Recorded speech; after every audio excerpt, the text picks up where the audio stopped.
ça me paraissait très naturel. Ce que je me disais, c'est que si mes parents ne me faisaient pas rencontrer mon donneur, c'était simplement parce qu'ils devaient estimer que j'étais pas assez mature. Donc j'ai attendu sagement l'âge de la majorité.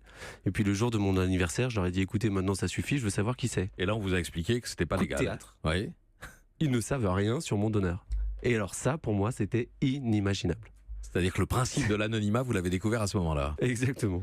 Alors, ce qui est fascinant dans cette enquête que vous avez réalisée, c'est l'apparente facilité de cette recherche. Vous avez d'abord fait appel à un site américain qui propose des tests ADN sous forme de kit, un prélèvement salivaire, simplement. C'est archi simple. Ça m'a pris 30 secondes pour le commander, 2 jours pour le recevoir, 3 semaines pour avoir les résultats. 12 heures plus tard, en menant une enquête, comme un journaliste, j'ai retrouvé mon géniteur. Alors, attendez, vous avez grillé des étapes. Vous avez d'abord retrouvé un petit cousin qui était dans la base informatique du numérique du site américain. Sauf que ce petit cousin est franco-anglais. Oui. Donc quand j'ai retrouvé son arbre généalogique, toute sa branche anglaise, je l'ai éliminée, de facto.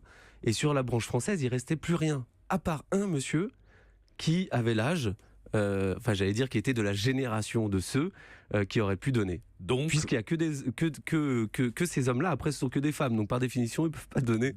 donc ça vous prend une